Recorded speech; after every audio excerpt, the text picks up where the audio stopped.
اسلام کے بارے میں ایسی بات بتا دیں کہ آپ کے بعد مجھے کسی سے پوچھنے کی ضرورت نہ پڑے. اللہ کے نبی نے فرمایا اتق اللہ، اللہ سے ڈر، بندوں کے حقوق کو ادا کر، ساتھ میں اللہ کے حقوق کو ادا کر. تو صاحب نے سوال کیا فما اتقا، میں سب سے زیادہ کس چیز سے بچوں، میں سب سے زیادہ کس چیز سے ڈروں؟ فاخرج لسان. اللہ کے نبی صلی اللہ علیہ وسلم کی زبان مبارک اس طرح، اس زبان سے بہت بچنا، اس زبان سے بہت بچنا، اس زبان کا استعمال سے بہت بچنا، کیونکہ یہی زبان ہوگی جو انسان کو جہنم میں لے کے جانے کا ذریعہ بنے گی، اور یہی زبان ہوگی جو انسان کو جنت میں لے ذریعہ بنے گی. آج کتنے ایسے لوگ ہیں کہ بڑے بڑے اعمال تو کر رہے ہیں لیکن زبان کا اتنا غلط استعمال کرتے ہیں کہ ان کی بدبختی کے لیے ہی کافی ہے کہ ان کی زبان خراب ہے. دل میں کینہ، کپٹ کسی کے بارے میں، بیٹھ کے کسی کی پلاننگ کرنا کہ اس کو ایسا کرو، اس کو ذلیل کرو، اس کو رسوا کرو، اس کو ایسا کرو. عبداللہ بن مسعود کہتے ہیں کہ ہم لوگ اللہ کے نبی صلی اللہ علیہ وسلم کے ساتھ مجلس میں ہم سب بیٹھے ہوئے، ایک صحابی ہے، انصاری صحابی، کھیتی کرتے ہوئے، داڑھی سے وضو کا پینٹ پکتے ہوئے اور ہاتھ میں چپل. وہ صحابی آئے، 2 رکعت نماز پڑھی انہوں نے اور چلے گئے. تو اللہ کے نبی نے فرمایا اس کو دیکھ رہے ہو؟ اس آدمی کو، شخص کو، وہ آدمی جنتی ہے. پھر دوسرے دن حضرت عبداللہ کہتے ہیں کہ وہی صحابی کھیتی کر کے آئے، انہوں نے ہاتھ میں ان کے چپل اور ان کے داڑھی سے، ان کے چہرے سے وضو کا پینٹ پکڑا. تو آپ نے کہا اس کو دیکھ کر وہ انسان جنتی ہے. تو عبداللہ کہتے ہیں کہ میں بہت پریشان ہوا، میں نے ان میں سے کوئی خاص عمل نہیں دیکھا کہ بہت لمبی نمازیں پڑھ رہے ہوں، نفلیں پڑھ رہے ہوں، اشراق پڑھ رہے ہوں، چارج پڑھ رہے ہوں، تہجد کی نماز پڑھ رہے ہوں اور دین کی بڑی بڑی باتیں کر رہے ہوں. ایسا کوئی خاص عمل میں نے نہیں دیکھا، لیکن مجھے شوق ہوا کہ اللہ کے نبی نے ان کے بارے میں کیوں فرمایا کہ یہ شخص جنتی ہے، یہ شخص جنتی ہے، یہ شخص جنتی ہے. تو مجھے اتنا شوق چلا کہ میں گھر پہ پہنچ گئے اور کہا کہ چاچا جان، میرے گھر والوں سے میری نہیں بن رہی، کیا آپ مجھے اپنا مہمان بناؤ گے؟ کھلے دل کے لوگ تھے، ہم اتنا نہیں تھے. بھائی سنڈے کو آنا، 6 بجے کے بعد آنا، مت آنا، اور آتے رہنا، آتے جاتے بھی رہنا، ہم اتنا نہیں تھے. حضرت علی فرماتے ہیں کہ جب میرے گھر میں کوئی مہمان نہیں آتا تھا تو مجھے ڈر ہوتا تھا کہ ایسا نہ ہو کہ اللہ مہمان کے نہ آنے کی وجہ سے میری روزی اللہ نہ چھین لے.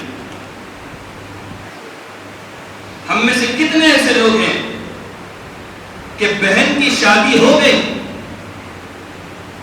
ہمارا معاشرہ کہتا ہے کہ ابو نے تو بہن کی ذمہ داری ادا کر دی، اب وہ بہن اپنے گھر پہ، ہم اپنے گھر پہ، وہ اپنا دیکھے ہم اپنا دیکھے. نہیں، یہ جنتی کی پہچان ہے کہ جنتی جو ہوگا اس کے بہن کے روانگی کے بعد بھی، اس کی شادی کے بعد بھی، سب کچھ ہونے کے بعد بھی اپنا سایہ، اپنا ہاتھ اپنے بہن پر برقرار رکھتا ہوگا. عیدی کے موقع پر، بقرعید کے موقع پر، خوشی کے موقع پر اور غم کے موقع پر، تکلیف کے موقع پر، جس کا اپنے بہن کے ساتھ، رشتہ داروں کے ساتھ صحیح معاملہ ہوگا وہ انسان جنتی ہوگا. آج ہم میں سے کتنے لوگ کرتے ہیں بتاؤ؟ بہن سے بات بند، چاچا سے بات بند، بڑا سے بات بند، یہاں تک کہ میں نے لوگوں کو دیکھا کہ اپنے باپ سے بھی بات بند. کیوں؟ بولے پراپرٹی میں حصہ نہیں دے رہے، میں کماتا تو میرا پیسہ مانگ لیتے. کہ انت ومالک لابیک، یہ اسلامی قانون ہے کہ تو، تیرا مال، تیری زندگی، تیرا سب کچھ تیرے باپ کے لیے. تو عبداللہ کہتے ہیں کہ میں ان کے گھر پہنچ گیا. کن کے؟ ارے بولو نا کن کے؟ ان صحابی کے مکان پر جو کھیتی کرتے تھے, جن کے داڑھی سے وضو کا پانی گرتا تھا, اتنا مصروف انسان. اور حضور نے فرمایا تھا کہ یہ آدمی جنتی ہے, یہ آدمی جنتی ہے. کہا کہ چاچا میرے گھر میں کچھ نہیں بن رہی تو کیا آپ مجھے مہمان بنائیں گے؟ ہاں بیٹا بالکل بھتیجے تم میرے مہمان ہو. ایک دن گزرا, عبداللہ کہتے ہیں کہ میں نے کوئی تہجد کی نماز یا بہت بڑا عمل نہیں دیکھا.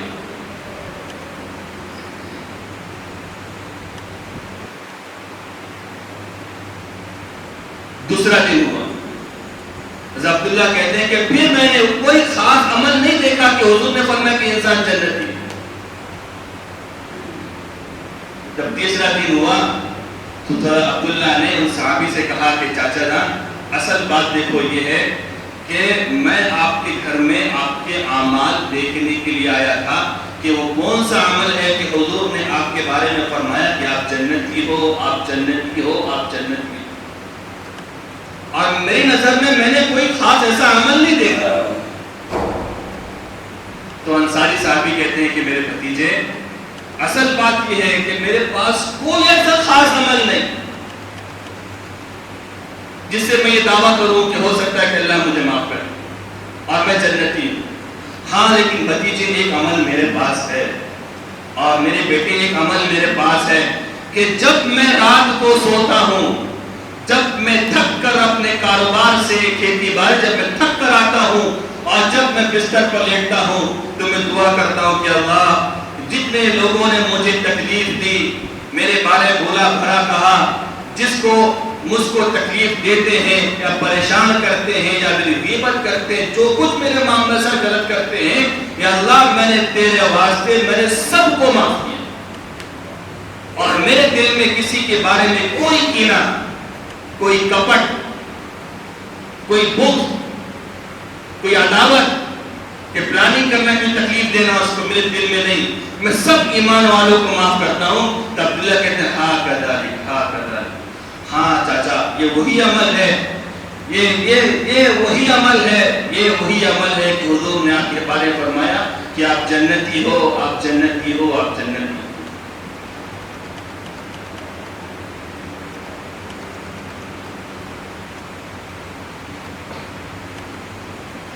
ہماری زبان دیکھ لو کہ زبان کھولنے سے معلوم پڑتا ہے کہ یہ آدمی مسلمان. حضور نے فرمایا کہ میری امت اللہ کے نظروں سے گر جائے گی جب ان کے زبان پر گالی عام ہو جائے گی. 52 ملک ہے مسلمانوں کے پاس اور ابھی یورپ میں ایک ملک بننے والا ہے تو اور زیادہ ہو جائیں گے. سب سے زیادہ پیسہ تمہارے پاس ہے پیٹرول ڈیزل کا, زمین سب سے بڑی تمہارے پاس ہے کلوا, فوج اور آرمی سب سے زیادہ مسلمانوں کے پاس ہے.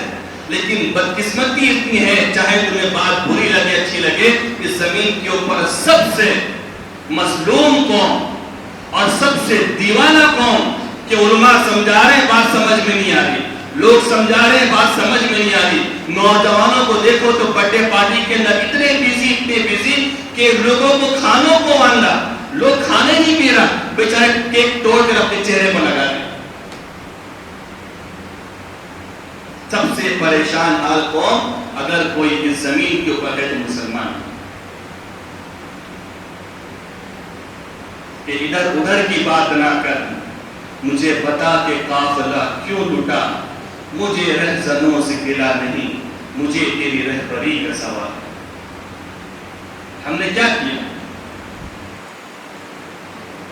اور ہم کتنا سوچتے ہیں اپنی زبان کے بارے میں کہ ہمیں کس سے کیسا بولنا ہے, کس طرح پر